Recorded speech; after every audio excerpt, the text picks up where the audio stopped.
Good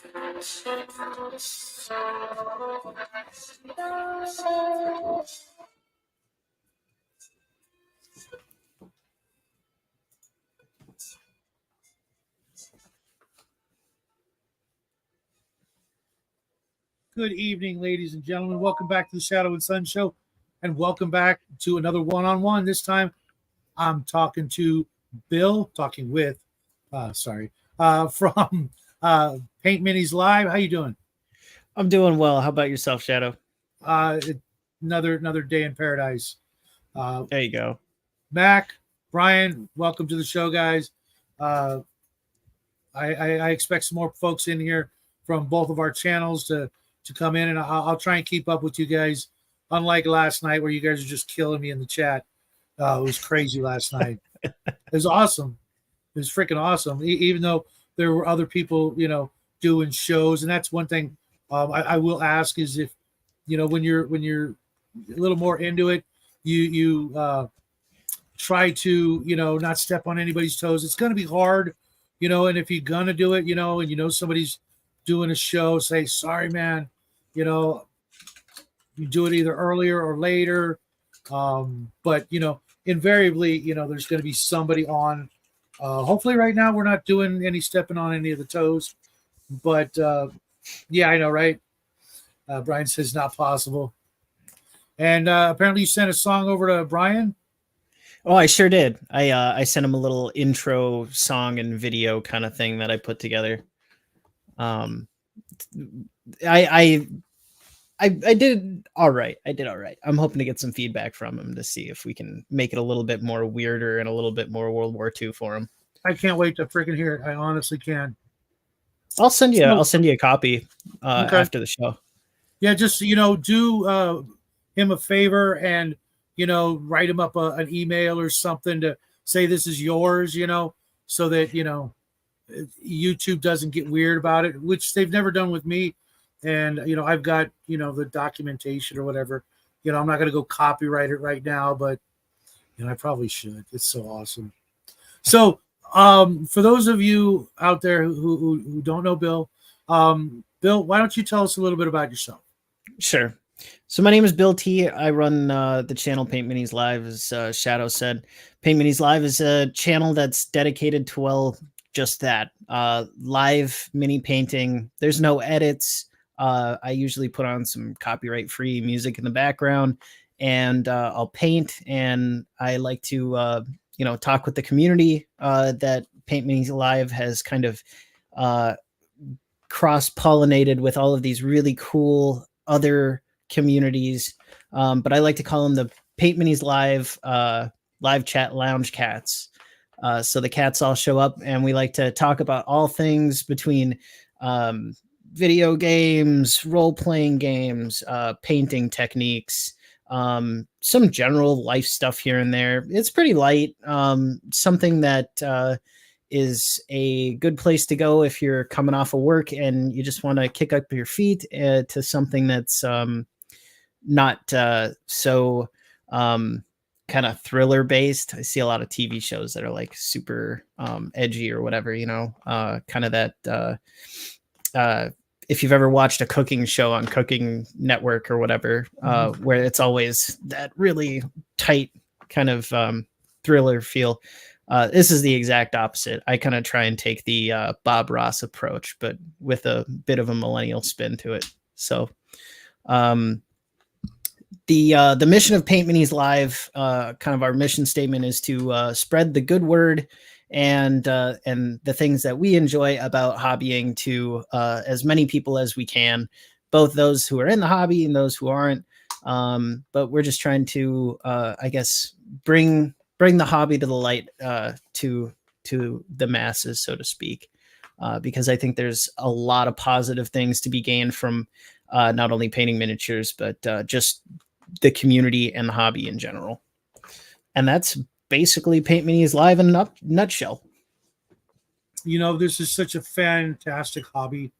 We get to do so many other things at the same time. Even now, I'm finding out new things that I didn't know were connected to the hobby. what's your favorite like side effect, from this hobby? The reactions. I'm not gonna lie. The reactions have been a kind of a gateway drug to overloading myself with massive projects. When they get done and they're sent to whoever they're going to, the reactions are honestly pretty priceless. I love seeing the positive reception of something that I've had a hand in, and that's kind of a big thing. Another, I guess maybe side effect, to use your term, is seeing all of the people that have come from different places, or just organically come from YouTube, all commingling with each other in a really positive, kind of uplifting and happy manner altogether. I haven't had any problems with anybody interacting with each other. Gamers are some of the most polite people under the sun. I mean, yeah, we're Until we get into one of these chats and then we talk all over each other, which is something even I am guilty of. And I'm trying, folks. I really am. It's not easy, because when you get to my age, you think of something like really clever and you want to get it out there, and you're like, crap, if I don't say something, I'm going to forget. What was I talking about? And then you get to where we are now.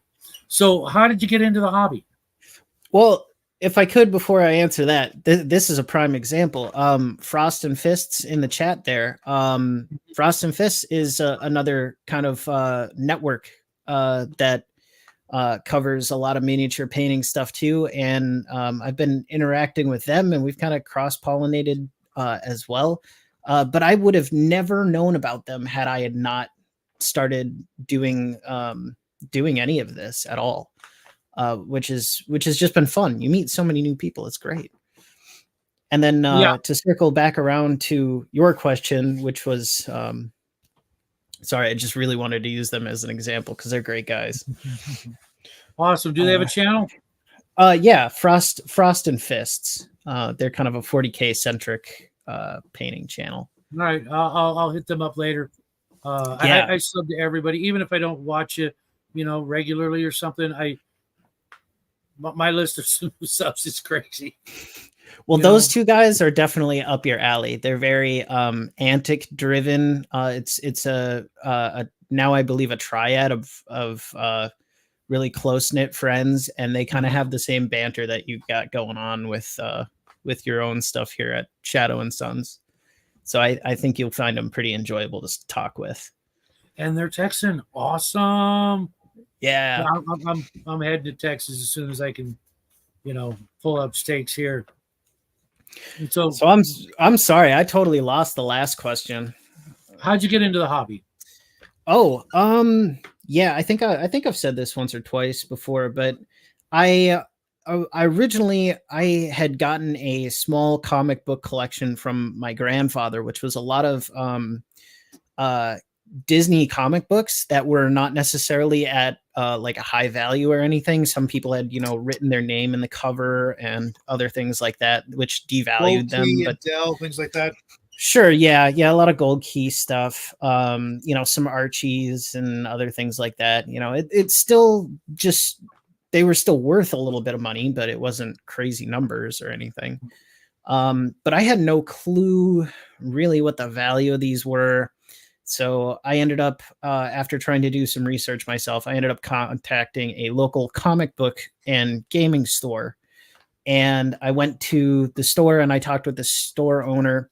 And literally right around the corner, time-wise, like within a couple of weeks, there was this sidewalk sale where all the local businesses would try and drum up some business by putting out stands or whatever on the sidewalk. And he was trying to gear up for that. But he didn't really have a ton of stuff for kids or anything that he could just hand out to kids. And a bunch of these comics, they're all kid-friendly comics that I brought in his banker's box. And so he said, hey, I'll tell you what, either you can have $100 in cash, or sorry, I think it was like $50 in cash or $100 in-store credit, and you can go hog wild with whatever you want back there. If it comes somewhere near $100, give or take, 10, 20 or something like that, bring it up to the front. We'll check you out. It's on the house then. And so I was over the moon by it, and I was like, yeah, that's cool. I'll go look around, I guess. I've never really looked at any of this stuff before. I looked through some comic books, and I was like, I'm trying to get rid of some of these comic books. I don't think I want to add more. And then I stumbled across this big wall of all these Warhammer miniatures, and I was like, that's cool. I tried painting a miniature, a plane at one point, a model plane, and it turned out pretty well. So I was like, well, I could probably do this. So I grabbed a box of these Chaos Space Marines, some brushes, a couple of different kinds of paint, went home, read a couple of things online, and started painting them. And I just really fell in love. It was a very kind of Zen practice that I ended up getting into. And that's how my gateway into the hobby. And then I would go and game with them and meet folks down at the game shop for pickup games and things like that. I just fell into the nerddom. I was a square before, and it was just totally hooked after that. So that is an awesome story, as Frost and Fizz says. Did you forget the glue? Yes, I did forget the glue. I had to go to the hardware store. I just used super glue for my first minis, I had no clue about Tamiya, whatever the heck, and sprue goo, or some of those more specialized stuff. I had to go get some super glue for it. But yeah, I did forget the glue. And you're right. It really is kind of a Zen thing. I remember, I forget where it was. Maybe it was The Simpsons or something. Someone, some cartoon or something. They told him to make bird houses. Does that ring a bell? And to de-stress, just find a hobby like that. So the guys making bird houses, and this is like that. Whatever you got going on, you go to your station, whatever that is, a desk, kitchen top, dinner table, and just let it all go and just focus on the thing, whether you're painting or, modeling, or like me and the boy crafting, making something out of garbage and turn it into something really, cool. It's really got a really wonderful effect of calming you down and letting you decompress, maybe throw on your favorite tunes or whatever, podcast, or even a show, because I can't remember the last show I watched on TV, but YouTube with all my friends out there. There's a couple of channels that I listen to when I'm working by myself, which is starting to become rarer and rarer because I'm listening to guys like you instead of everybody wonders why I don't watch movies, or haven't seen all these movies, because I've been watching YouTube for the last 3 years straight. I can't even think of the last TV show or movie I watched, except for with this one show where we do review movies and what have you. So what are your favorite games? I'm right there with you, man. I honestly, I had no clue what the YouTube thing would kind of entail. I was just trying to, get some stuff out there to, share with the world. But I had no clue how many hours of the day I'd spend checking up on people, just seeing what's up with them, trying to support them by doing all of the clicking around on the pages and stuff. And just viewing their things, and interacting with them. It's a lot of time. And I at this point, I couldn't justify cable if somebody came and said it was free, just because of the fact that there's so many good places to find good quality entertainment for no matter what you're into around here on YouTube. Totally true. These guys in the chat are awesome. Right.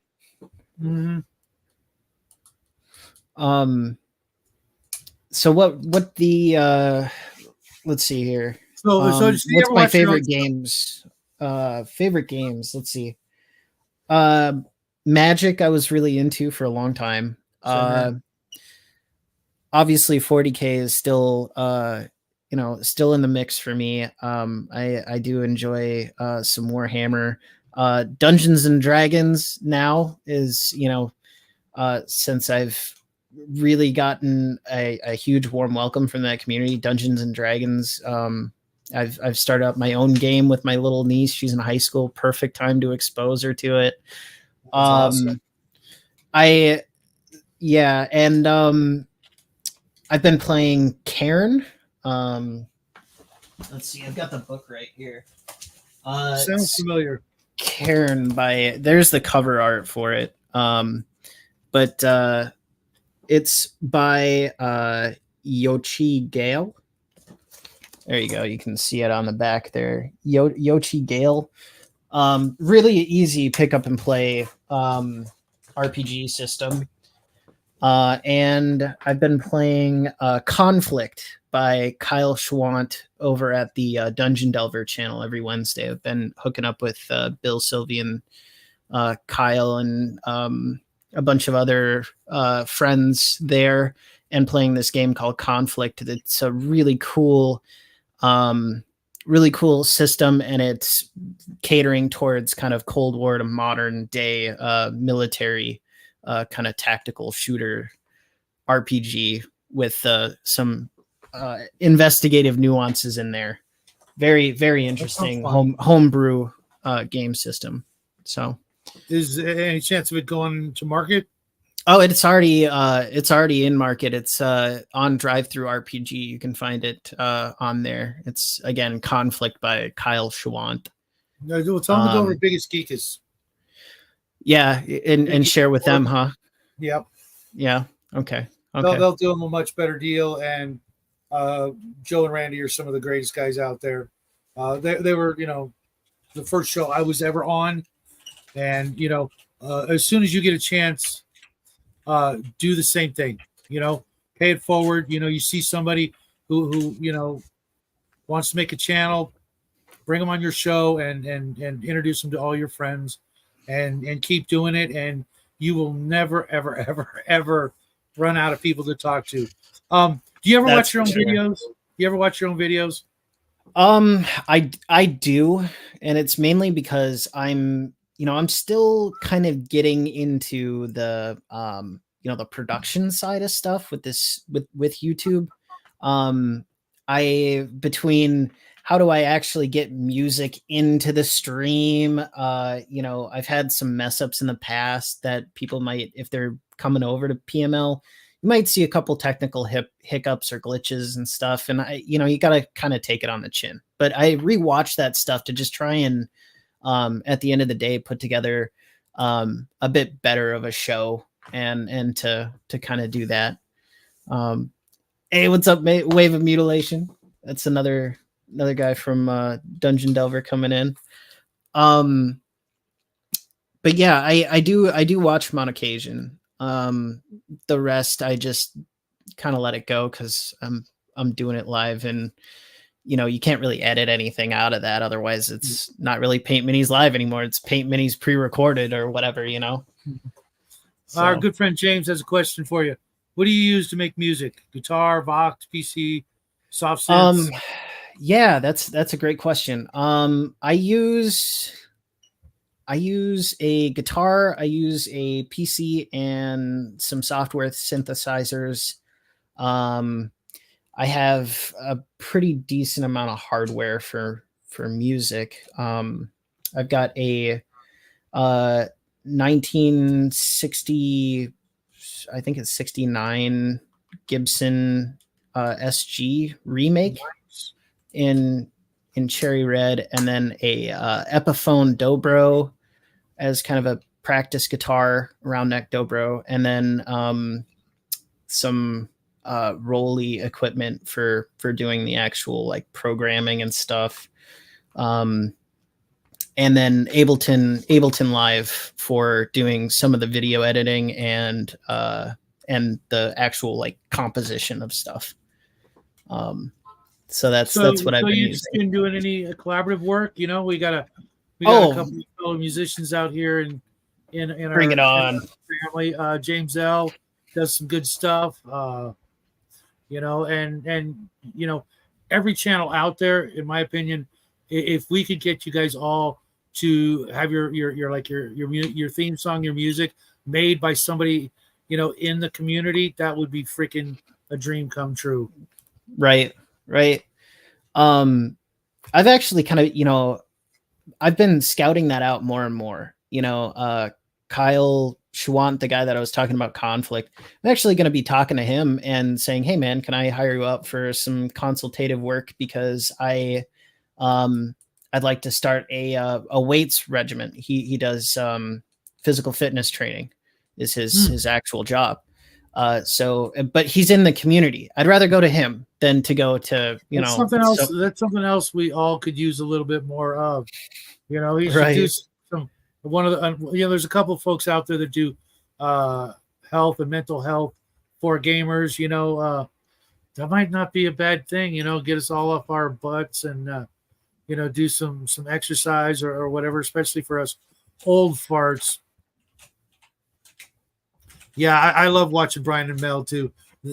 Two of the funniest people out there. The way they interact with one another. Of course, James and his lady are also pretty hysterical, but they don't have a channel yet, and we need to keep poking at them. Right. Howdy, Grandma. Welcome to the show. RPG Grandma. James already says you. James already says you can be his guitarist. Yeah, nice. All right. Yeah. Well, hit me up. We'll have a jam session sometime. Put something cool together. I also know a young guitarist. My son's best friend is living with us, and for 18, he's pretty darn good. Back in the day, I couldn't. I was in a band myself, and it was so hard to find a musician. When you're doing covers, who could actually play the song all the way through. So it's a pet peeve of mine. It's like what can you play? Can you play it all the way through? I'm not really at that level yet, so to speak. All my stuff's kind of still pre-recorded. I'm learning as I'm going a bit more. I'm looking for a guitar teacher. So if anybody out there is interested in doing blues and rock guitar, let me know. I'll pay you good money because I'd really like to learn it. Well, James says he says he thinks he's a hack, but I'm told I'm a good MIDI programmer. Patch programs. Nice. I think that's a typo. Yeah. Program. I'm old. Give me a break, James. Hey, I mean, if it gets you to the end product, that's what's important. Welcome to the show, Cal. You should have jumped in last night, man. I know. Cal's great to talk to. He's a wealth of knowledge. Really I know. And like I was telling you before the show, Cal and Grim to See are the guys who drilled it into my head to go talk to the big channels, Legion of Myth and Biggest Geekus, and there's some of the other folks out there, and I'm going to owe him a big one. I don't know how I'm going to get him back, but I am going to get him back. My son one of these days, right? Do it the same way, if you know what I mean. What rave? I'm down. Very nice, very nice. I was one of the vanishing rare fitness nerds. James L, I need Discord handle. Okay. My Discord handle, or no, James L. Oh, gotcha. Well, you guys can all one way or the other after the show. If you want to come and hit me up, I'll hook everybody else up with each other. And one of these days when I hold ShadowCon in 2025, we'd all get to meet and you guys can be the music for the con. Heck when you're not busy playing. I don't want to put you to work too much, but Heck yeah, I'd love to. Because that's one thing I've never seen at a con. Wow, you guys are going crazy in the chat. Is music. Every once in a while, there's like some really cool band, but 90% of the cons I've ever gone to, no music. It's just a hall with a bunch of people talking, huh? So here's a question for you. You have a Shadow and Sons Discord then, like a server for it? Yeah. Okay. Cool. I gotta go join that. Yeah. It's Shadow and Sun #1906. And gotcha. Anybody out there who's not already there, and James L is Cavalier 1984. You want to write that down? Gotcha.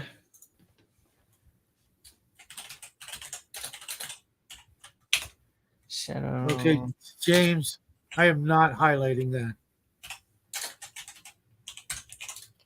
And then his is Cavalier. What's the 1984. 84? All right, got it. Cool. That was a good year, James. Yeah, I'm not highlighting that. So how often do you get to game? How often do I get to game? I game about twice a week. I run one game, I play another. For role playing so far. I had a bit of a move a couple of years back. I moved from my hometown to where I am now in the Twin Cities in Minnesota. And I haven't really found a place to call home yet for gaming. I just because I'm still new to the area and getting my feelers out there, but I'm honestly, I've kind of just been having fun doing it virtually for the most part. I mean, I still want to find a place to go wargaming at, but right. I recommend, in the beginning, look for a library or a game shop and keep it away from home until you really connect with some folks. Because believe it or not, I actually love being able to game online. It's cleaner, it's quicker. You don't have any issues, and if somebody gets mad, they just click off, or if you don't get along or something like that, which I've never really seen. I've heard about it, but you could just right. You don't have to wait for their ride to get there and then just sit there in awkward silence after some kind of disagreement, and it's at your house too, or of them knowing where you live, and next thing you know, you got flaming bags of poo on your doorstep, or toilet paper in keys, or pizzas being delivered at odd hours, right, from people who didn't necessarily make their wisdom saving throw. No worries, Cal. We will get you. We'll get you in. You got to break out of your shell, man, and hang out with us, before it's too late. So,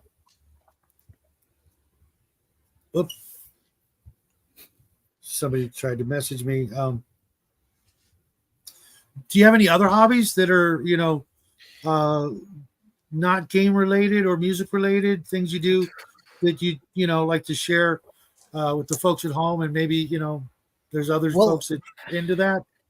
Well, I have, I kind of have a plethora of hobbies, and it seems like that's a growing, a pretty decent theme with a lot of people that I've seen you talk to, is like they're always into like a ton of stuff, and from all over the place, nerds into 3D sculpting and cars and all kinds of crazy stuff. And I would say I'm pretty close to the same thing. I enjoy gaming. I really have a good time playing some games with friends online with the much of a video gamer games. Yeah, I also a lot of this stuff bleeds together. I mean, music is pretty separate, but even then, doing music for YouTube or doing music for somebody else's YouTube, or that kind of bleeds together. The Horde of the Damned project that I just finished up for the Dungeon Minister, who's been running a Beckme game for his two boys and his wife. He's an actual minister. He's hilarious. It's great fun. But he was on one of my first streams, and I just threw it out there as a conversation piece. And I was like, hey, what's your favorite monster or whatever from Dungeons and Dragons, just to get some people talking. And he was like, skeletons. So once I finished up with the Dragon project, I ended up getting like 30 skeletons together, and I painted them all up, and I was like, this looks great, but I don't know how I'm going to ship this to him and guarantee that these little bits aren't going to break off. So then I started getting into laser cutting and engraving, and I have a machine sitting next to me now to do all of that. And then I thought, what would be really great is after a couple of years, maybe I can, make a gaming table and sell really cool gaming tables and stuff. So then I ended up going and buying a 4x8 CNC machine to do woodworking on, to make really cool like custom relief carvings and stuff into game tables. So a lot of woodworking stuff I've been into, dealing with stuff with computers too. I'm really into doing PC builds and stuff for gaming. We first met over at Dungeon Minister's site, didn't we? His channel. Yeah, I think so. Yeah, it was only like a couple of weeks ago when he was doing that unboxing from Dirty Terrain, I think. Yeah, Lawrence's channel, Dirty Basement Terrain, right? Yep. Right. Yeah, I think that's where I first saw you too. Now you mentioned cars. Tell us about that. Oh, well, I'm not super into cars like Nerds is. I was kind of using Nerds as an example, but I do have a project car. It's a 1967 or 68 Volkswagen Beetle convertible. Oh man, if you would have said Mustang, I would have just went nuts. That's my car. There you go. Yeah, no, I don't have anything fancy like that, but this one was kind of cool. It's got a souped up racing engine in it from the previous owner, and it's in really nice condition. So I'm looking forward to working on that probably next springtime. I'm going to be working on that car. So that's those are kind of my hobbies in a nutshell. Yeah, I'll send you some. So sci-fi or fantasy? What do you prefer? Well, I mean, that's a loaded question. That's a loaded gun right there. I love both of them, to be honest. They both have their own charms and really cool quirks about them. What about yourself? Sci-fi or fantasy? Now I gotta ask you. Sci-fi. I got my gaming teeth cut on fantasy because back in the day there was very, very little sci-fi. But I got into the hobby because of my love of comic books and Doc Savage and The Shadow, all the pulp things that my old man got me into, the Planet of the Apes and all the good 70s sci-fi movies. And it wasn't until my dad opened up his gun shop and there was this shop, this comic book and cinema shop, and I started seeing, that there was this stuff called fantasy. 1977 was the year of the heavy metal magazine, John Carter in comic books, Conan in comic books that was already out in the magazines, and things like Micronauts, and it was just Star Wars, of course. It was just a great year, but I was introduced to fantasy, and then a couple of years later, my friends are like playing Dungeons and Dragons, and I'm like, what's that? And the rest is more or less history. Is there a game out there you've been dying to sink your teeth into, but just haven't yet? Like all of them. I mean, honestly, I'm a pretty new nerd. Like I had just kind of popped out of the turtle shell from the one singular, Games Workshop thing recently, since like 2020 was when I started like paying attention to other game systems and stuff that was like happening. And it was mainly because I started watching this YouTube stuff and thinking to myself, hey, I could share this with the world too. What I'm doing. I think that would be really fun. And I started taking it more seriously, and then it just like totally cascaded. I think it's Kings of War. I've been looking at kind of really cool, another skirmish game. That zombie side that Mini Warmutt has been showing off looks really cool. I'd really love to get a chance to do some of that stuff. That's really interesting. Other things that I've wanted, bolt action, or like those World War II ones look fun.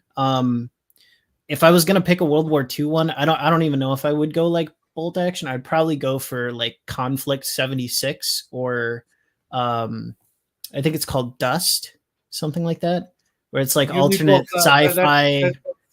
That's one of Brian's biggies, I think, if not his his favorite game that isn't like his own thing going on. I actually love learned about that Dust game. from. Sorry about that. No worries. Yeah, I learned about it from Brian as well. I mean, I've seen stuff when I'm looking for miniatures. I'm like, that stuff looks really, really cool. But then I saw the price tag, and I'm like, but not that cool. I'm not paying $50 for a model these days. And now it looks like I'm not going to have to with 3D printing. Just it's going to change the face of the gaming universe as far as I'm concerned. Unless something really bad happens. So hey man, what's your favorite app? For like 3D printing and stuff like that, I kind of take the stance that if you're a game company that truly appreciates its players, puts out a good product, and generally has decent PR, most of the time gamers are just going to be willing to support you to continue playing your system and to have better iterations of it at the end of the day. And yes, they will 3D print your models, but I mean, if you put out larger models or, just kind of special models that are maybe tricky to 3D print or whatnot, I mean, people are just going to support you by getting stuff like that, stuff they can't make themselves. And I think those companies, I think they're starting to wake up to some of that, and they're starting to produce more detailed models in response to the fact that 3D printing has gotten to the point where their old molds are just not cutting it really anymore, because people can recreate that at home pretty easily for almost nothing. Mm-hmm. But for miniature and model games, and just companies even that are producing stuff like paints, I'll go to these companies specifically for the fact that I think they make good stuff. They're friendly to deal with. If I have a problem, I know that they'll fix it or do something about it. And I'm more than happy to spend my money there. And it's just, plain old business. I don't think the manufacture of models is going away, but I think companies have to change their stance on how they treat their players and their customers. Let's hope. I mean, 3D printing's been out for a while, and some of the big companies don't seem to notice. But I think that's going to change, especially over the course of the next year. That's my prediction. And when scanner technology gets to a certain point, it's going to make it so even the newbie can just go, yeah, I like this miniature and I want 50 of them. Yep. Yeah, that's what I'm waiting for. I have such a huge, Cal and I both have such huge collections of old minis that you can't find anymore. Some of them, we may be the only ones who own this particular miniature within 1,000 miles or more. And as soon as I can do that, really weird shit. There is, I'll go hunting for it again, but I did see a article released. There is a laser scanner for basically small objects and miniatures that's out for actually pretty affordable price for what it does. It's very high detail. You basically don't have to go in and fix much of the model at all. When you do this procedure with it, but I think the price point is like $500. It's expensive, but like if you're going to do something like scan those and maybe sell them on the side or, under the table or something, I'm sure you can make your money back on it pretty freaking quick. Guaranteed. I mean, even, I paid $700 for my Snapmaker 1. And that was a few years ago when it first came out. The first Betamaxes and things like that were $1,000 VCRs. The price will come down quick. And even if you bought into it now, $500, yeah, I could spend a month scanning miniatures and still not even come close to getting them all. To respond to James' comment here, how about Jutland? Am I am I not a Grognar if I haven't played Jutland? Because I'd like to play Jutland. I've heard that's like one of those really old war games too. Hey, now I resemble this remark, James. Grow a beard, buy books, and make a channel. It's the natural progression. The last couple of months is I bought a crap ton of books. What books did you buy? What you been? I've been getting back into comic books. I also picked up Avengers Satanis's Chalt book number 3. If you're a D&D guy, Chalt is just oh my god, I love it. The funniest stuff on printed that I've read in decades. And if you're into Gonzo, just anything kind of goes. He's a great guy, and yeah, I'll be buying his stuff till the end of time. That's pretty cool. Brian says Dust and Conflict. I'm pretty sure he's meant to spell conflict. 47. Yeah, see, there he goes. Yeah. My favorite album, AC/DC's Back in Black. Really? Yeah. When I was a kid, CD players were just hitting the scene.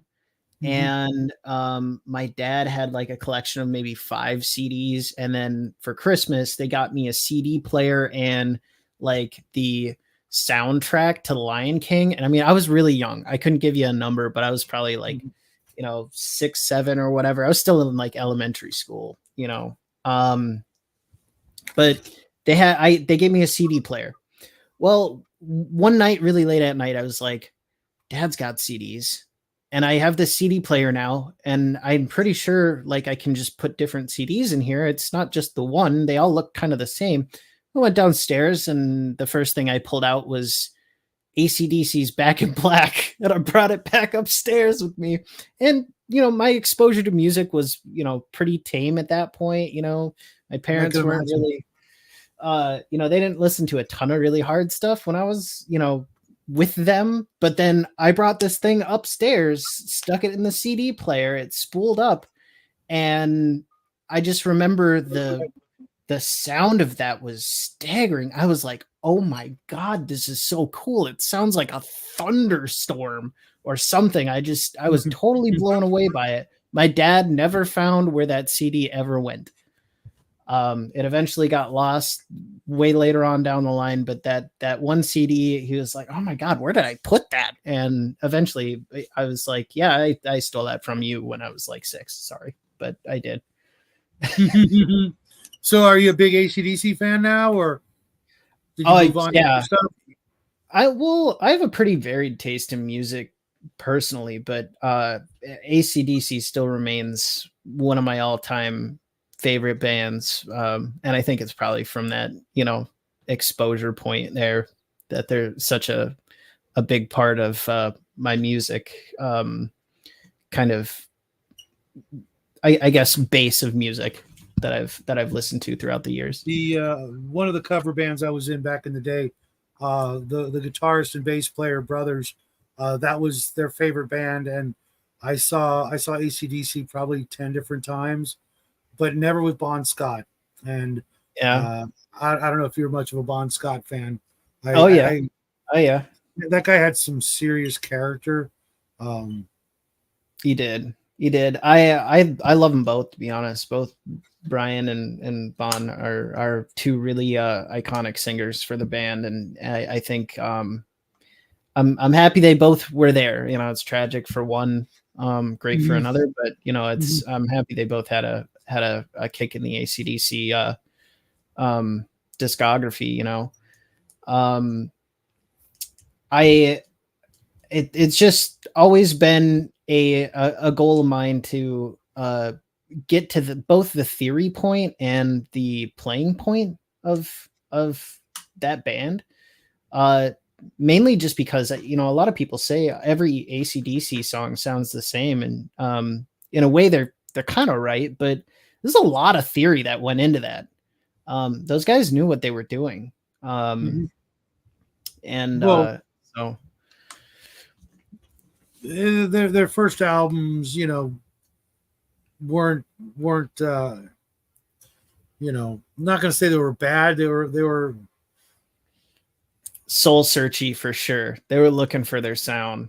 They eventually found it, but yeah, the first ones are kind of a bit meh. really, Robert. I don't know, man. When I got Blue Oyster Cult's Imaginos album, which was one of the very first CDs ever, it was just, there were so many layers, so many tracks, so much going on. I'm like, how can music get any better than this? And I didn't find that it did much. But if you've never heard Blue Oyster Cult's Imaginos and you want something, Brian, you'd love it. It's freaking weird as hell. The weirdest album they ever did. And it's all about World War II, believe it or not. I don't know why I haven't had this discussion with you before.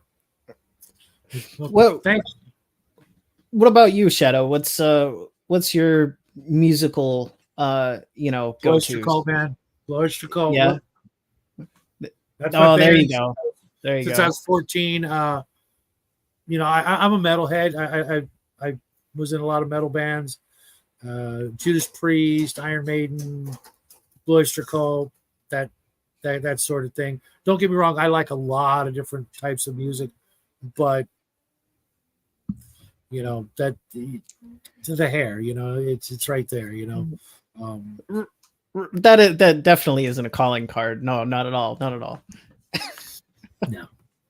Believe it or not, before the channel, like the first video I think in the channel, I actually had short hair. I haven't had a haircut since we started the channel. Then the thing came along where you couldn't go and get your hair cut by somebody, and I'm like, screw it, I'm going back to long hair. So hey, if you could make any kind of character your like your dream fantasy or sci-fi role-playing game character, what would it be? Like an elf, a paladin, a dwarf, a wizard, starship trooper? Do you have that ideal character that you've been just dying to play, and no GM out there will hook you up? Oh, to be honest, I haven't ran into a point where somebody was like, oh yeah, no, you can't really play that. I played a dwarf back in the day that eventually had to leave a group because I guess he was just a bit too outlandish, but it was his name was Neckbeard the Savage, and he was yeet.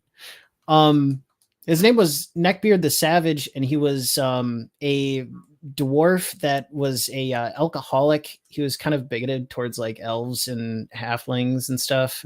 He always had his iconic horn of bottomless valor, where he would drink out of the horn and it would be like beer or whatever lighter alcoholic refreshment. But if he handed it to anybody else or like started to dump it out, it would turn into sand, which got him out of a couple of different sticky situations with like water elementals and stuff. He'd just pour sand right into the puddle, displace all the water. So, but yeah, he was definitely the comic relief of that group. It was, they were very, they were very staunch role players. There wasn't much room for comedy in there. So if I could go back in time, I'd love to give Neckbeard the Savage another try. What about yourself? What's some of the outlandish characters from the past or just characters that you haven't played yet? What about yourself? I played so many games. One of my favorite genres to play, believe it or not, is actually superheroes, which I find absolutely amazing that's not, D&D and other fantasy RPGs have always been, the 800-pound gorilla for whatever reason, but we don't live in that era. It's been a long time since we lived in that era. And, a huge portion of the people that play Dungeons and Dragons and fantasy RPGs have no clue what it was really like, either from lack of studying history or exposure to that sort of thing, other than, maybe watching Lord of the Rings. You can kind of extrapolate but it always struck me as funny that superhero games, which, you know, you go to the theater in the last 10 years, you can't swing a dead cat without bumping into a superhero movie. Everybody Right. knows what it's all about. You would think that that would be, you know, but it's never been the case. It's always been like, you know, D&D, sci-fi, Call of Cthulhu, hell, even Western gets more love than superhero games in some circles I've been in. It's just nobody wants to do it, and I'm like, why? I can see how maybe the power level is too much for some DMs, because a lot of DMs, they're still stuck in that, first to 10th level fantasy, power level that, you get to 10th level, you retire because it's too hard for me to DM. And for me, I played so much of those kinds of games that it allowed me to be able to run any kind of game with any character, and it's not going to be a big deal, Right. So you can lift the planet. Okay, yeah. But what about your girlfriend? Where is she right now, huh? That sort of, Right. the thing, or stuff like that. I'll find a challenge for you. Don't you worry about it. I was telling, I don't know if it was Bear or somebody else earlier today. I've literally run games where I had characters from different games. Like I got a character from a Traveler game coming in with some D&D characters, some Palladium characters. They're all in the same party. So, I was, okay, for you, you need to roll a D6, but you need to roll a D8. You need to roll a D20 or whatever, using different rules at the same time to just to be able to get my friends in. They all wanted to play their favorite character. And I'm like, well, but this guy don't want to run Traveler and this guy don't want to play D&D. Well, you know what? Let's just squish them all together. Pretend it's a, a superhero, portal rift sort of game thing going on before Palladium came around. And yeah, I absolutely love Heroes Unlimited. Palladium's a fun system, but over the years it got just harder and harder to do the combat for me. I wanted something a little simpler, doing all the weird, I've really been enjoying James F. Keck has a module that runs off of the 4CX system for superheroes. And I believe Marvel had is what he bases it off of, but it's a system called 4CX. And you can find his stuff on Drive-Thru RPG as well from Keck Publishing. But he has some, and I played a little bit of his superhero stuff. It's cool. It is cool. Like, can you send me a link in Discord and I'll share it with the folks? Yeah, I will. I'm currently on his Discord looking for where he has his Lulu. Let me see. I will actually maybe just grab it. I've never been able to get Lulu to print anything for me. I don't know what's going on over there.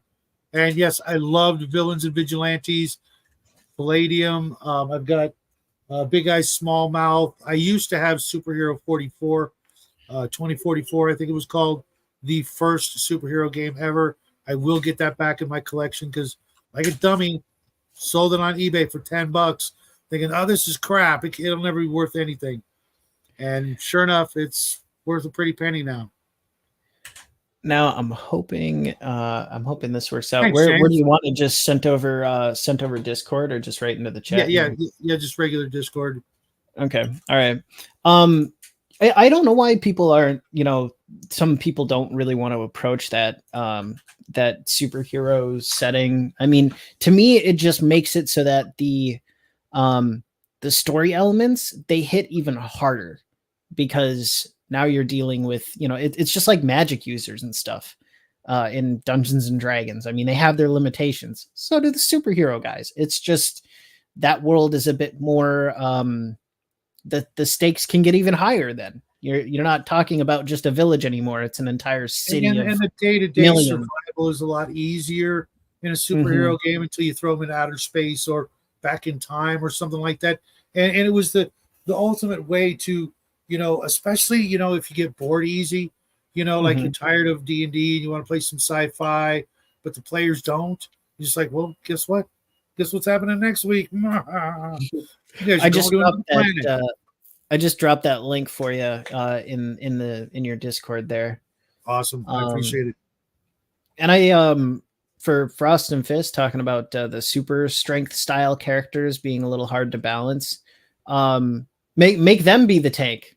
If there's like other people in the party that are kind of more in a supporting role, best thing you can do is mess with the supporting role characters, because then you're forcing that person to go and deal with the shenanigans you're putting on, and make their life busy.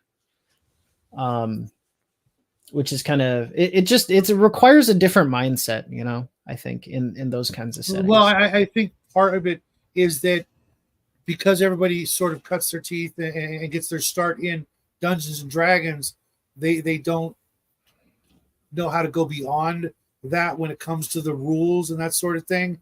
I know there are a lot of people out there that don't like the superhero thing. I'm not a big fan of capes and tights either. That's why Heroes, the TV show Heroes, did you ever get a chance to watch that? I vaguely remember a little bit. That's why I liked it so much, because it was just, regular folks with superpowers, but they were always wearing their jeans and their t-shirts, or, their sport coat or whatever. There was a few minor instances. I think there was one or two characters that maybe wore tights, but it was as a joke. But I love that idea of, the superpowers, but you're the whole time you're trying to hide it. You're not trying to that sort of thing. In a modern setting, what would you do if you could fly? Suddenly you wake up and you could fly. Would you put it on a suit, or would you only do it at night so nobody ever saw you? You know what I mean? And think about it a little bit more realistically and down to earth.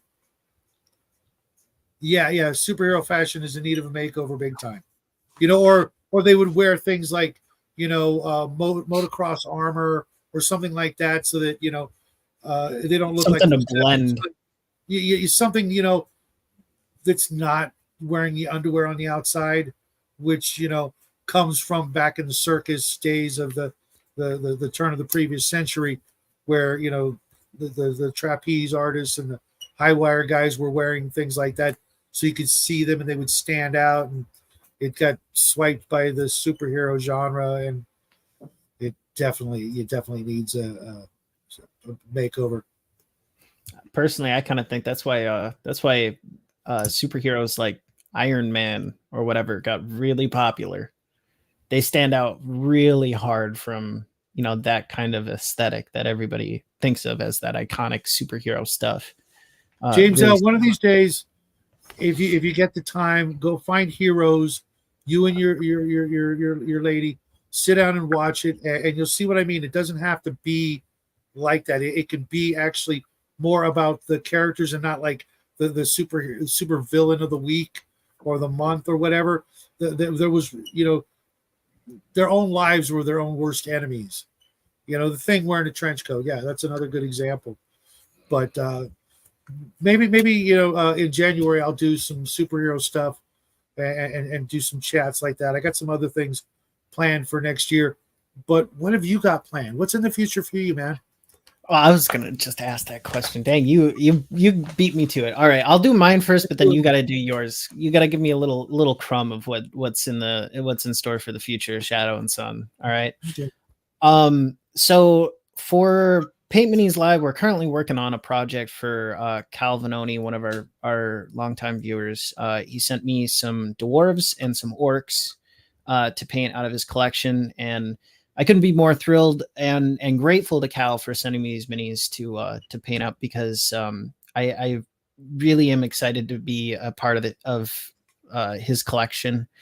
I have really been enjoying working on them. It's been a bit of a challenge to get some of the time together for it. I've just kind of been busy with some other stuff going on in life outside of gaming.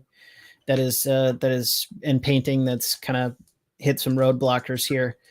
But so we're going to finish up with Cal's project. Another viewer, TJ, is really interested in getting a observer oh man, I always butcher the name. Isn't an observer the one with the googly eyes on top sprouting out of its head? Well, that's one of the branches of the beholders. I think you're talking Beholder, yeah, a beholder. That's right. Not the observer is the smaller one, if I remember right. Yeah, I always forget the difference between the two. But everybody will tell me the name if I just tell them it looks like meatwad with some googly eyes hanging out the top. Love meatwad. Gotta love him. I'm still wondering who stole his VCR and why is it in the gutter. So we're going to be doing a commission project for TJ. Is going to be the first for the channel on commissions. And I'm super grateful to have that. The next big thing that is really big for the channel is selling the Paint Minis Live box of holding. And I think I had shown this to you on your the first paint stream that I was on a couple weeks ago. But we're going to be, I'm hoping to produce 1 box a month over the course of the next year to be sold at the holiday time next year as kind of a art project kind of thing, and but with a function, so to speak. So each one of them is going to have their own kind of theme to it. Maybe a nautical one, and another one might be caves or dungeons or something like that. And trying to work on ideas for that to become a reality. And I'm hoping to do that by the end of next year to, I guess, get some seed money to eventually hire a 3D artist, maybe nerds if they're up for it, to do some custom minis for Paint Minis Live for people to come in and buy some legitimately affordable minis to practice painting on and stuff.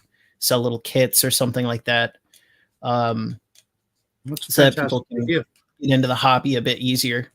Don't forget, the milestones. When we hit milestones, I knew as soon as we started doing this that I wanted to do giveaways, to give back to all the wonderful people out there that have helped us out, and the new folks that come in.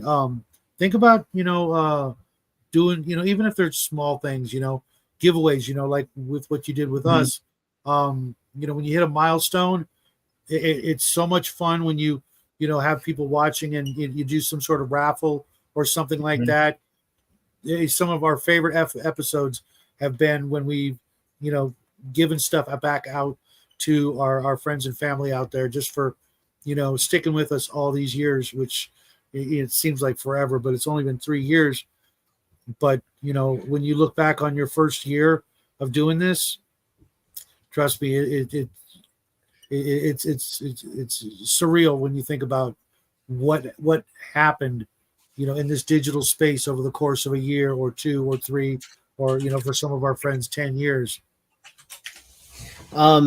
I think I've done one giveaway so far, and that was with the Dragon Project. When I was priming that one, I did a giveaway for Warhammer Underworlds. It was it was a fantasy single contained box game or whatever, kind of board game style deal.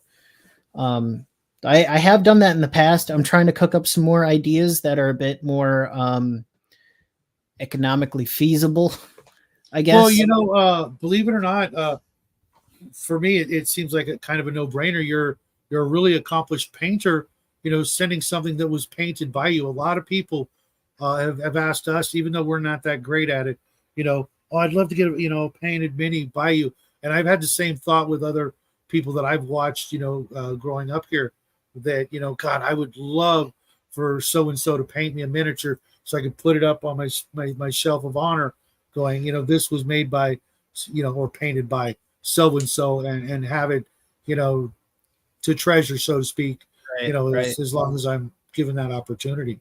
So that would be a cheap, thing, or maybe, you could just get them to send it to you and then you paint it. Heck yeah. Well, that's kind of what I'm doing with Cal's stuff. I mean, I haven't had anybody else really approach me with, hey, you wanna paint this mini yet? But I'm always open to people contacting me if I've got room in the schedule to fit you in. I'll even do it on the house. It's just content for the YouTube machine, you know, and it's fun to do too. People like it. It's great to see people's reaction to the artwork, and to just do it for the fun of doing it too. You know, it's great. It's great. Absolutely. And someday when you're not doing this and you're old and gray, and you look back on those things on your shelf or what have you, hey Raven, how you doing? And you see something like that, trust me, it will make it all of been worth the, the trials and tribulations, the internet down issues, and those bad episodes where people's equipment come in, and you get the echoes or the other glitches and stuff like that. All those little headaches will just be like nothing. Yeah. Yeah, I'm looking forward to that point. So you're doing a convention in the future, huh? Yep. Because I was gonna ask, can PML get some booth space? Do we? I don't know if you get something like that. Oh yeah, like yeah. If you I'm want able to down, make it, I'd love to bring folding table in the mobile paint studio and do some paints up there. Do you actually have a mobile setup? Oh yeah. I've had that thing for a couple of years now. I have an extra airbrush spray booth, a couple of really nice LED hangover strip lamps. Okay. The airbrush compressor. Show us how you did. Our friend Squirrel Hermit, he travels all over the place and brings his, 3 big bags, when he's staying at the hotels, and that's what he does, when he's sitting there, by himself waiting for, the next day to go back to work at these jobs that he travels at. Do a video for us and show us what you bring, because you'd be amazed at what painters and crafters and will see, like, oh, what is that? I want one of those. Ninjon did a video this morning on, a bunch of new pieces of equipment that he's picked up over the last year or whatever that, really helped him out. And I saw at least 3 there that like, I suddenly can't live without that particular piece of equipment. So I've got all my. Yeah, I'll definitely I'll do a specialty video on the mobile studio, but I have all of the equipment that I use for painting, like anything that wasn't just like brushes or paint. Well, I think I even did put brushes and paints in there, but it's over on the Paint Minis Live Discord under a chat channel called Tools of the Trade. And I went through and I took all of the stuff that I use or would really recommend for somebody starting out to paint. Potentially taking a look at, or just cool knickknacks that are quality of life stuff. Like a nail lacquer shaker, if you've ever heard of that, a nail lacquer shaker that they use at like nail salons and stuff. Pick yourself up one of those for like $20 from Amazon, and it will save your wrist like no tomorrow, especially when I've actually got one of the lab versions for the test tubes. The little tornado thing. Yeah. The vortex or what have you. On my Christmas list, I'm pretty sure Santa Claus is gonna pull through on that one. Yeah. They're only like $40. I've heard the nail polish ones are they break down quicker and aren't as good. I'm like, okay, I'll go a little. It's only double the price, on Amazon, and I'd rather have something that I know. And then of course you got to do as Ninjon does, is put 2 googly eyes on it, so that every time you use it, the eyes are like wiggling, having a little seizure. Because we'll learn stuff by watching what you use, because even if you don't show us it and we go, oh, I know what that is, we'll go, oh, that's a good idea. Now, how do I use it? And then we'll figure it out on our own, or you could, show us your tips and tricks for, different tools and techniques and things like that you have. Heck yeah. It's all good content. And, somebody out there will pick up on it, and, you'll save them, like you said, carpal tunnel surgery. They won't have to get it because you taught them something, or, that would be the biggest gold star ever, man. Is like, yeah, I totally didn't have to get surgery because you told me about this cheap little device on Amazon. That would be like a crowning achievement right there. That would Having had be the surgery, yes, trust me, it's not a big deal. But when they gave me the surgery for some completely unrelated thing, it is. But I'm gonna have to hit the road here because I do have a game shortly. But you asked, what am I doing this year? yeah. This is an moldy but a goodie. It's Top Secret from TSR. It was at the time a 1980s game about being a spy in the modern Oh, world, cool. espionage, and it had a crap ton of expansions and modules. And then they had a second edition, and I am going to go deep diving into it. I've been doing the Raven Loft, and I'm going to do one other thing before the end of the year, and then I'm just going to do spies and spy versus spy kind of thing until I can't take it no more. And then I'm going to keep doing it and just knock it all out. Just talk about espionage and all that cool stuff, and trying to do it. If I was going to play a game like that now, would I set it back in the 80s, which was one of my favorite eras to be alive, or would I do it in, like Brian would say, no, do it in the 1940s, 1930s, damn it, could do it. Or would I do it, in the year 2050, move it up a little bit, or what have you.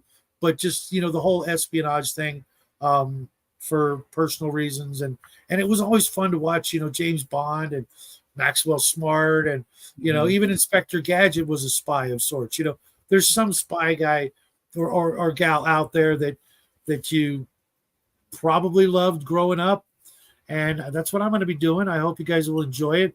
I hope you guys will go and just give Bill here all kinds of support as much as you can muster. Go borrow your girlfriend's phone and sub to him. No, I'm kidding.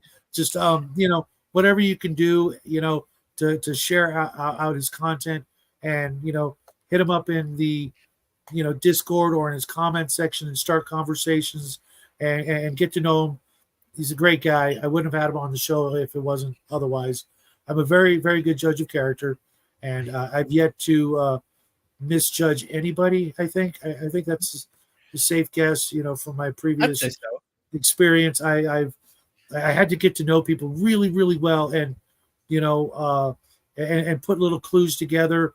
Part of the PI thing, you gotta really pay attention to your surroundings and the people you're dealing with, and you, my friend, are going to go really far in this hobby and in this world. Whatever you choose to do, my friend, you are gonna make some waves. And I can't wait to be able to say, yeah, I knew him way back when. Trust me, the greatest thing you can do is just go out there and be successful. Same as all of our friends out there. Whatever you guys are doing, do it, enjoy it, be good to each other, and of course, Merry Christmas, everybody. Thanks for having me on, Shadow. I really appreciate the opportunity. And have a great game, by the way. Oh, thank you. I will. We're getting a starship tonight. Ooh. Oh, there you go. We've been playing for 9 months looking for a ship of our own, and there we go. Are you gonna put up some posters in the engine bay? Gotta deck it out, right? All right. Everybody in the chat, thank you guys for showing up. Raven, I'm sorry you just got here. I don't know what it is with notifications. Other folks who came in late, thank you for showing up. Just go back and rewind it. This was a great show. Bill's a great guy. We all had a great conversation. He brought a lot of his friends over. I'd love to hear from you guys, in the comment section later, if you have any questions about Bill. And if you guys got me on Discord, hit me up there after the game. I'll get back to you. I'll share the information, but I've literally got 15 minutes to do some DM stuff and then become a player. I've been waiting all week for it, folks. Love you guys. Happy trails.